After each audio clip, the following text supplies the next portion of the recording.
So I've got a few questions for you, if that's okay, just to make sure that we're giving it a good shot at the Ecclesbourne School. So first, could you tell me a little bit more about your publication? Hi Rosie, how you doing? I'm Alan from Altrincham Grammar School for Boys. I work with the Publications Committee. I'm the editor there.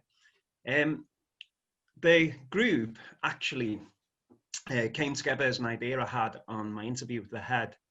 And I spoke about the Publications Committee and how there was no real ownership by the pupils within the school. And that was because the teachers used to write the articles and then the magazine was put together off-site. So I wanted to bring all that together and make sure that the Publications Committee had a real sense of ownership with that. So what we did is we interviewed, and it was probably the most difficult thing I've done in my teaching career, was we interviewed for 20 places. And we got together a Publications Committee, and in the chaos and carnage, which was the first couple of months, we managed to work our way through and start to get a good idea about what we were supposed to do, because it was new to myself. I'd never done any publications before, and it was new to the boys as well. And when we did the interview process, trying to find the best people for the jobs actually was really, really difficult. So one of the things I'd advise when you're starting out, is this the first time that you've done this? Yes, and obviously it's all changed because of the current situation. So we've got some very eager year sevens. We are running it just with the year 7 year group this year. So any tips on how to make sure that those, the best people for the job get it would be great, actually. So how did you narrow your team down? Well, originally we did it by the interview process. So we would sit and with the boys being from a grammar school, they were very articulate. They promised us the world, and unfortunately, some of them didn't deliver that. So we changed our process rapidly, and it was the assistant editor who came up with the idea of saying that they should have to produce an article in the style of the magazine, because then you'd be able to see that they're A, looking at our documentation, and B, understanding how we operate. And if they meet that deadline, then that's a good reflection of them as a person as well. So if they can't meet a deadline for an interview, then they can't meet the deadline for the Publications Committee. At that time, we printed all of our documentation, and it's as real can be, because if we don't meet the deadline, it's simply not printed and we're letting people down. So we needed to get that ethos across to the people. So time management is the most important thing. So what I'd suggest you do is incorporate that into your interview process, if indeed you do interview.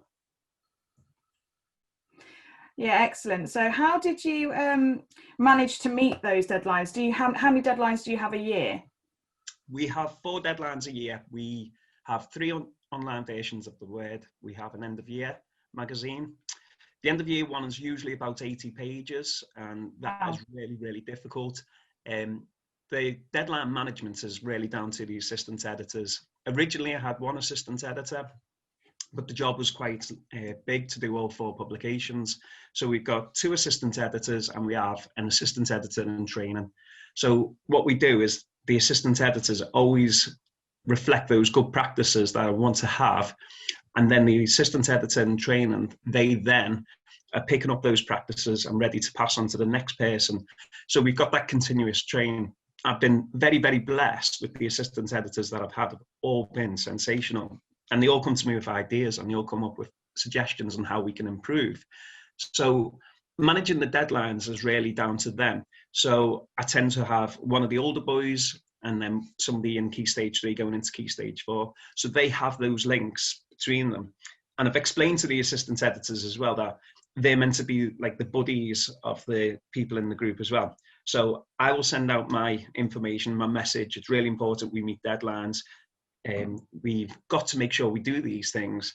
Then immediately the assistant editors are instructed to go to the individuals and say, if there's anything you need, speak to me, I can help you, I can do. So we've got that link between the students who are acting as the assistant editor through to myself as the editor as well, because I try to make sure it's not like a teacher-pupil role, because you can't go in with that authoritarian way and say, well, if you don't do this, you're on detention, or if you don't do this, I'm contacting your parents, because they say, well, actually say, I'm doing this as an extracurricular thing. I'm doing this to help you. So you've got to get that type of workman-like quality on board as well. That teamwork is very important to me. Yeah, good. And how do you make sure that that teamwork shows itself in the publication? So how do you make sure that the final product looks professional and is consistent? Mine's slightly different to yours in the sense that we've got years 7 through to 13. So the consistency levels with that is a difficult thing to achieve because you've got new members starting with the group. One of the things I've incorporated is a mentor training program. So what happens is that each new member, each newbie, is assigned a mentor, and that will be for 6 weeks. So they produce 6 tasks within that 6 weeks. It's like an initiation period. And then the mentors make sure that the standards are met in the style of the actual magazine as well. And if they don't meet the deadline again within that 6 weeks, then they're not offered the full-time place within the committee. One of the things that we also do as well is, I'm not sure, the England cricket team have incorporated a number underneath the England badge, and that number represents whatever cap that person is. So everyone in the publications committee as well is given a number. I bought a selection of pens from eBay, and they are laser engraved with publications committee, and then they've got a notebook as well.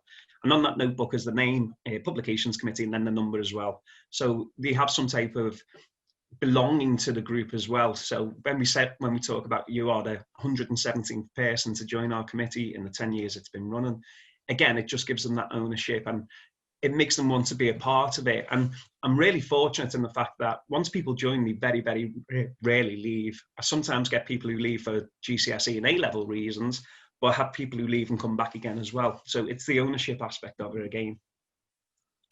That sounds fantastic, and I certainly want a team that want to carry on through the years at our school.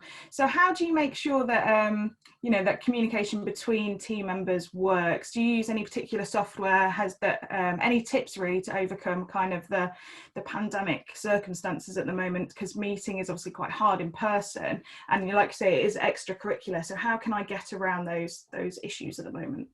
Yeah, I mean, that is very, very tough at the moment. We're doing our meetings via Teams. We're fortunate in the sense that school is set up that way. So Monday evening, we meet at 4:30, so it gives the students an opportunity to get home. So we meet at 4:30, we raise all the things from the school bulletin. People will be assigned roles. One of the things that we have brought in is on Office 365, we have a planner section, and each planner has a bucket. So we currently have the bucket set up for January 2021.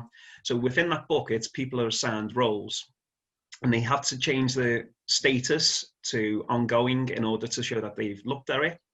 After they've completed the task, they can change it to completed. But we also use something called SharePoint as well on Office 365. And that means whatever program or platform you do your work on, it can be uploaded to that SharePoint area. So within SharePoint, each of the students can see the work that they've done. They share the documentation with the proofreader as well. Now, in the past, emailing documents, we had hundreds of documents flying backwards and forwards and then needing to be converted and then uploaded to the publication. With SharePoint, you just simply click on the share button and an email goes to the proofreader. The proofreader can then click on the documentation. The proofreader can make changes to that document even while the other person is working on it. You can have, infinite numbers of people working on the documentation because it's an online version, and that just makes it so much easier as well. Excellent. I think we've had a little look at this and it's looking pretty good. We've got a SharePoint already set up, so I'm hoping that will make communication a little bit easier with our brand new team. Have you had a favourite edition or favourite all-time piece in your time running the publication? A favourite piece.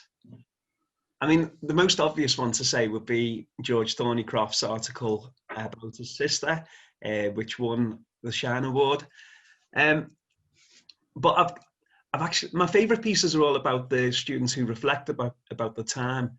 I really love when the year 13s reflect on the time in year 7, and somebody did that in the last edition, because at the end of year 7, they wrote about how difficult year 7 was and the things that were involved with year 7. But then they came back to me at the end of year 13 and said, can I do that again? Can I do a reflection of the school time? And I thought it was really nice that despite him leaving publications committee, he still wanted to come back and do an article based upon the thing that he'd done 6 years previously. So I really like the reflective pieces that are in there. My ethos, one of the things I say to the boys, if you can help one person once, then we've done our job, because it is a platform in which to share things. We had a boy who wrote a poem about when he wanted to commit suicide. And as a teacher, as somebody who taught that individual, to know that they've been going through that experience and been so close to taking their own life was really moving. But for him to do that, it showed such strength as a person to say, this is how I felt, this is how I was feeling, and I know that other people in our environment feel like that. So that was really powerful as well. And the idea that you can spread these messages through your publication is great, because, as I said, if you can help one person once, if there's one person in the school who goes, oh, actually, that's like me, that's how I feel, and it makes me feel better that I'm not the only one feeling like that. And that's the opportunity you've got. Yeah, we've already had some really powerful artwork that I think just really hits home about all the feelings that they went through lockdown and the reasons behind their chosen images in photography. It's just such a fantastic way to give them an outlet for, expressing themselves in kind of an unrestrained way. So far already it's had that impact of giving them an outlet, like you say. So have you got any top tips for a successful team? Yes, top tip number 1, pick your assistant editor carefully. So I went through an interview process with this, and they had to pitch their ideas to the group. So they would stand up, do a presentation, speak to the group, explain about what they would do in their role as assistant editor and what they would change or incorporate. Now, obviously, it's a little bit different for you because everyone's going to be new to you. I'm sure you've got some ideas about who the assistant editors are going to be. But if you've got a top assistant editor, it makes your job so much easier, because they take a lot of the flack away from you, and they give the publication the opportunity to move in a direction which is reflective of the students as well. Because quite often the boys in the committee won't say to me, I think we should do, but they will say to the assistant editors, I think we should do. And when I meet with the assistant editors, they always say, well, I think we should now look at this. So if your assistant editors are reliable, trustworthy, and can produce the things that you want them to do, then it just makes your job so much easier. Excellent, and that's what we want, because obviously teacher workload isn't easy to manage at the best of times, so any tips for saving time would be great. So finally, my last question is, why should schools get involved in this? Both with the publications and Shine, I'll answer the publications aspect first of all. From a personal point of view, it is so rewarding to see the work. This is going to sound really strange. There's nothing like the smell of that first publication. So when you get the magazine, are you printing your magazine? We usually print a few copies, but it is mainly going to be online, especially at the moment. But we always have a few kind of master copies, if you like. Well, when we get ours professionally printed for the end of year magazine, when that box comes and you open the box and you go, yes, there's that smell. And you know all your hard work and blood, sweat and tears of the previous months have come together for that document. It is fantastic. So that is really, really good. In terms of Shine, the Shine experience has been excellent for us as well, because somebody forwarded me the email from Annalise, and I was like, oh, are we interested in this? And that is something that we did with the boys again. We said, do we want to do this? Do we want to take it forward? And categorically, the boys said yes. We always enjoy the trip down to London for the awards ceremony, but we also have an additional day there as well, where we get to do some sites and go around and see different things. Obviously, this year we couldn't do that, but that's something that the boys look forward to as well. And I also treat it a little bit like a reward trip as well. So the people who make it through to the finals, obviously they come along with me. but sometimes we take someone extra who is thinking of becoming an assistant editor so that they can see the different documentation. It's really good as well to get involved with Shine, because you can see other people's publications, and we can have conversations like these, which are ideal. And it's only when you see these other publications that you go, that's a good idea, I think I'll steal that. So it's a real opportunity to meet up, to have some fun, and to get some recognition for the work that you do as well. Yeah, we're all very excited to get involved, and already obviously with this lovely conversation with you and speaking to the team at Shine, we feel very welcome, and we are really excited to be part of this. So hopefully we shall see you again with our teams in tow, but I'd just like to say a huge thank you, and good luck this year. Thank you very much, and good luck to you too. If you need anything else, I will be available. Just, you know where I am. Just one more tip for you is, if you do go to London on the Shine Awards final, it is traditionally the hottest year on record every year. And you'll be prepared to meet Satan, because he's in there enjoying the day as well in that room. Brilliant. Something to look forward to then. And thanks very much for your time. Thank you.